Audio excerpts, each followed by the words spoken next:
creepy peeps, and welcome to day 7. I almost held up 6. Day 7 of Shocktober. Today we're going to be talking about Whispering Corridors. Whispering Corridors, I should say I'm talking about the very first film in this series, which I'll get to in a second, but this is directed by Park Ki-hyung and is about the ghost of a student at a school who committed suicide, who is out for revenge. But like I said, this is the first in the Whispering Corridors series. The series of movies are not related, meaning like you don't see any recurring characters or anything like that, or it doesn't follow one character through all the films, but they all have the same like setting and premise. They're all like supernatural horror stories that take place in a school. I don't remember if it was for my June movie marathon I did, where I watched a movie every single day, or if it was for last October that I did the second one in this series, which is called Memento Mori. I feel like maybe it was last October that I reviewed that one. You know, I gotta have some South Korean horror in here, and I don't even think this is the only one. I think this might be like one of 3. I think. Maybe only 2. I don't know. Right, so let's get into what I liked about Whispering Corridors.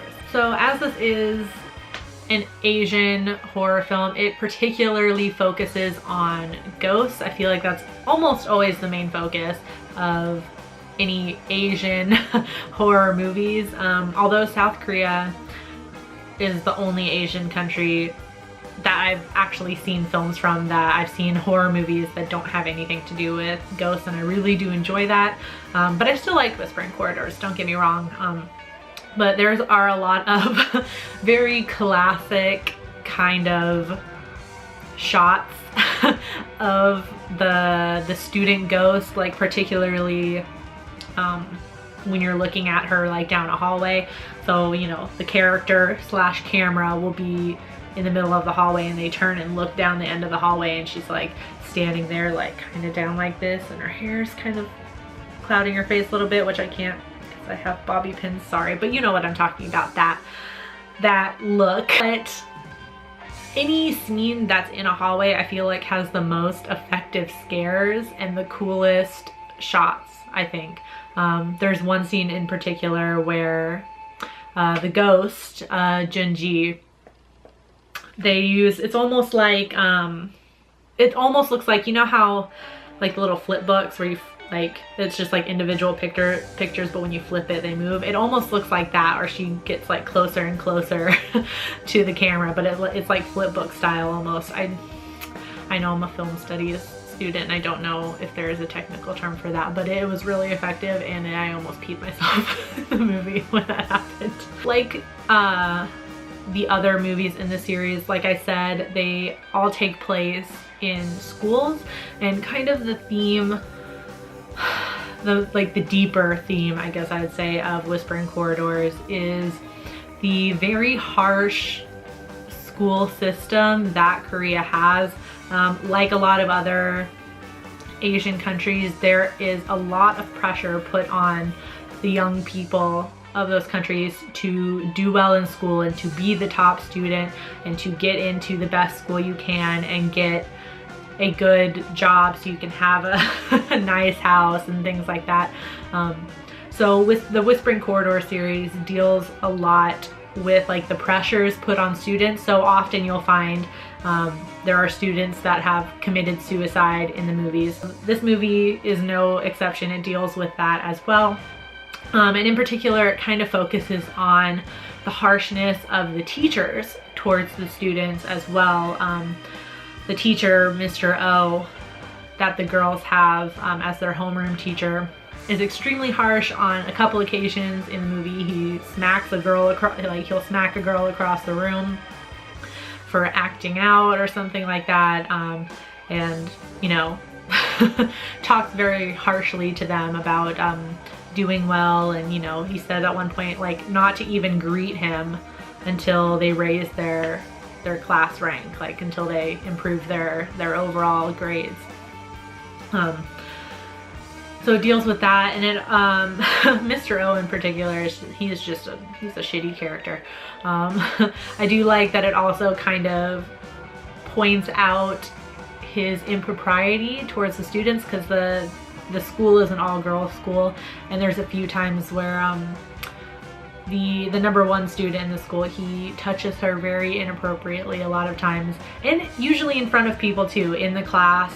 And in the teacher's lounge in front of other teachers and things. And when this happens in the class, the girls pretend not to notice or don't say anything. Same thing when he smacks them around in the class. They all just kind of cower, but they don't, you know, they don't report him, they don't do anything. Same thing when he's acting inappropriately towards the student in the teacher's lounge. The new teacher, Young, sees this outright, and you can see on her face like her kind of like outrage and disgust, yet she doesn't say anything or do anything. But then she goes to the student afterward and even kind of like jokes about, you know, his nickname should be Pervert, not Mad Dog, which is what the students call him. And they're like laughing about it almost, and just to me it seems like crazy, although this movie is about 20 years old almost. So but just to me it's kind of like outrage, like, why didn't you say anything? Why wouldn't you say anything? And to me those aspects of the movie are way scarier than the ghost floating around the school and killing people. And the only thing I can really nitpick at for Whispering Corridors is that it really hasn't held up over time. Like I said, it's only almost 20 years old. It came out in 1998. It's almost 20 years old. And it just, there's no real like special effects really as far as like CGI goes. There's a lot of like practical effects which are really well done. But just like the way the film was shot and like the lighting and stuff, I don't know, it just has a very dated look to it. So should you watch it? I'd go ahead and recommend yes. If it's a Korean horror movie, I'm gonna recommend that you watch it, because that, I think out of all the foreign countries in their horror films, I think I like South Korea the best. But I could be biased because I also watch K-dramas and listen to K-pop. I don't know. I would recommend you watch it, but it's definitely not for everybody. So I would say if you're not a fan of Japanese horror, this is not going to be for you, because it very much resembles the style of J-horror for sure. I'm going to give this a rating of 3 out of 5. On IMDb, it has a 6.2 out of 10, which is quite good for a horror movie. On Rotten Tomatoes, it has a 17% critic score, but it has a 52% audience score. Quite a big difference, but make of it what you will. I do hope you enjoyed this video. If you did, please give it a thumbs up and subscribe if you're new here and become a Creepy Peep today. I post videos Monday through Friday, as well as an additional movie review every single day this month for Shocktober. Thank you so much for watching, and until next time, stay strange. Bye!